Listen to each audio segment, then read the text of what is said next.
Olá, pessoal. Bom dia, boa tarde, boa noite, boa madrugada. Seja muito bem-vinda, muito bem-vindo. Meu nome é Marcos Vinícius e quero convidar você para a nossa aula de número 72 de estudos da obra O Céu e o Inferno ou a Justiça Divina, segundo o Espiritismo. Estou gravando essa videoaula numa manhã de quarta-feira, 13 de dezembro de 2023. E hoje nós temos a comunicação da senhora Emma Livry. Senhora não, senhorita, desculpa. Ela era uma jovem, muito jovem, que morreu por consequência de um incêndio. Ela teve queimaduras terríveis. Não morreu diretamente no incêndio, morreu no tratamento, no hospital, padecendo de dores terríveis. Um membro da Sociedade Espírita de Estudos ficou de evocá-la, porém, espontaneamente, a senhorita Emma se apresentou à Sociedade Espírita, em espírito já, no dia 31 de julho de 1863, e concedeu a seguinte mensagem: Eis-me, pois, ainda no teatro do mundo, em que me acreditava mergulhada para sempre no meu véu de inocência e de juventude. O fogo da terra salvou-me do fogo do inferno. Assim eu pensava em minha fé católica e, se ousasse entrever o esplendor do paraíso, minha alma tremente se refugiaria na expiação do mundo purgatório e pediria, sofreria, choraria. Mas quem deu à minha fraqueza a força para suportar as minhas angústias? Quem, nas longas noites de insônia e febre dolorosa, se inclinava sobre o meu leito de Marte? Quem refrescava os meus lábios áridos? Éreis vós, meu anjo guardião, cuja branca auréola me cercava. Éreis vós também, caros espíritos, que vinhais murmurar aos meus ouvidos palavras de esperança e de amor. Muito interessante, a visão dessa moça de fé católica, mas que já ali naquele momento de sofrimento, imagina, quem conhece um pouquinho de vítimas de queimadura, imagine o tormento e o sofrimento, e ela já, claro, pelo menos eu entendi assim, já se desvanecendo, os laços que unem o perispírito ao corpo físico. Ela viu aqueles espíritos ao longo dela, aqueles espíritos se acercando dela, consolando, transmitindo, quem sabe, valiosas informações. E aí, com certeza, ela teve um despertar. Ela continua na mensagem dela.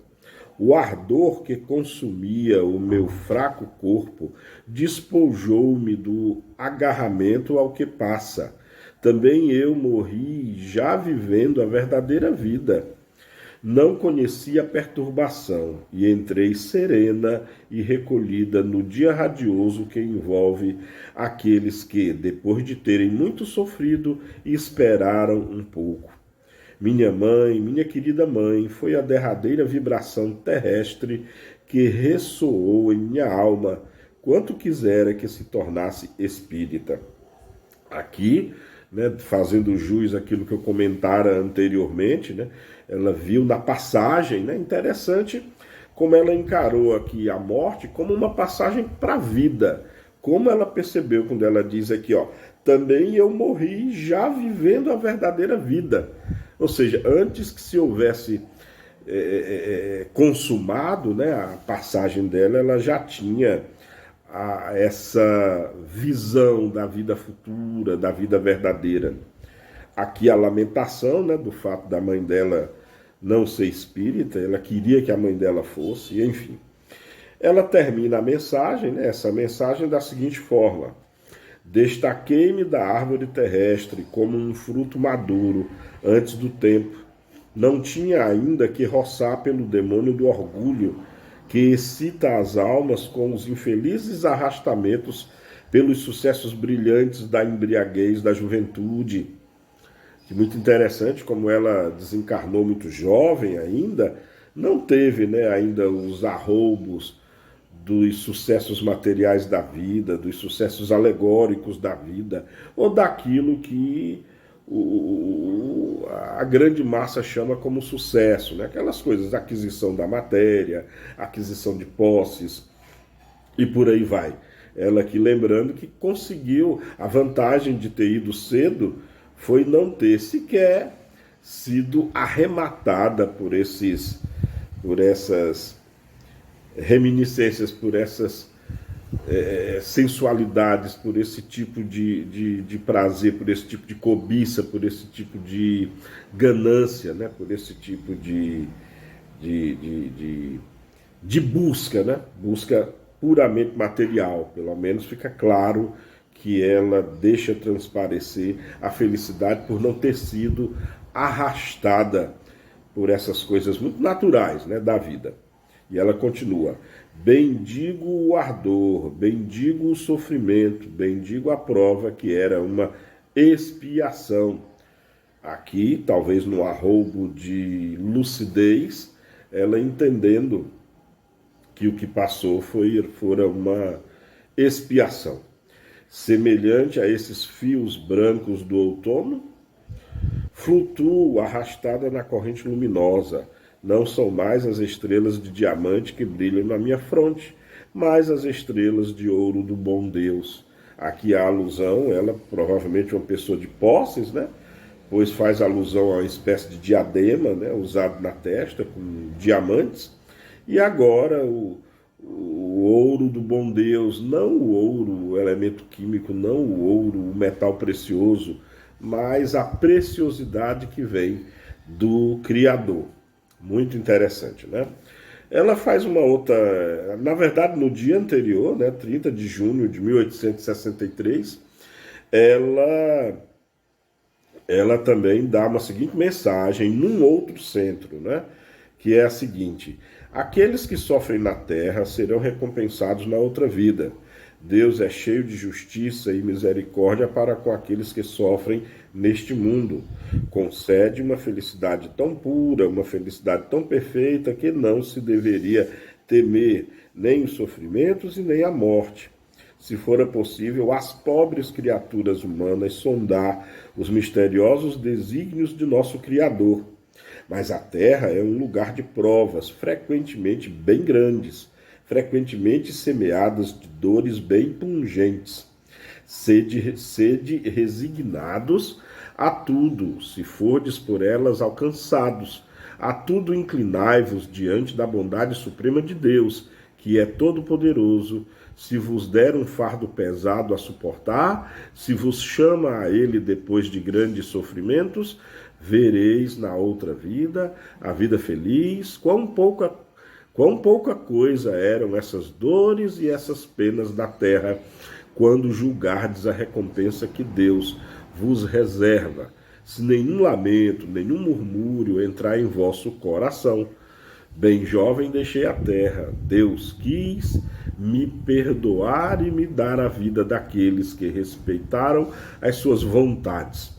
Adorai sempre a Deus, amai-o de todo o vosso coração, sobretudo rogai a Ele firmemente. Aí está o vosso sustentáculo neste mundo, a vossa esperança, a vossa salvação. Emma. Bom, aqui a primeira mensagem dela, né, na verdade, porque foi no dia anterior, e é preciso entender que ela era uma jovem de fé católica, portanto, muito arraigada nos ritos, né? Muito arraigada na concessão que Deus dá, quer seja de coisas maravilhosas quando se merece, quer seja de desgraças mil quando você faz por onde. Cabe aqui talvez uma lucidez que a doutrina espírita nos faz enxergar, né? Que não é essa história. Deus não é um funcionário que vai concedendo benesses ou maldições para quem age mal, as maldições e benesses, né? Benefícios para quem fez o bem. Não é bem assim, né? O que Deus instituiu foi a lei de causa e efeito, a ação e reação. Tudo aquilo que nós fazemos em vida nos traz consequências, nos traz, enfim, reações. Atitudes maus traz reações e consequências más, né? Desagradáveis, dolorosas. Atitudes corretas, atitudes pautadas no bem, nos traz também consequências boas, consequências saborosas, por assim dizer. É a lei de ação e reação, que é preciso que compreendamos com bastante carinho, com bastante assertividade, para não cairmos assim em misticismo, mistificações e visões deturpadas da vida. Mas claro, aqui é a visão dela, é a interpretação dela, assim como é peculiar de cada espírito, de cada pessoa e de cada um quando atravessar, como se diz assim, a grande porta. Tá legal? Estudemos um pouquinho então essa mensagem dela e procuremos aprender um pouquinho mais. Era essa a aula de hoje, era isso que eu tinha para dizer hoje. Próxima semana teremos aí o senhor Dr. Vignal. Veremos o que ele terá a nos dizer na semana que vem. Beijo no coração, amemo-nos como Jesus nos amou. Até a próxima. Tchau.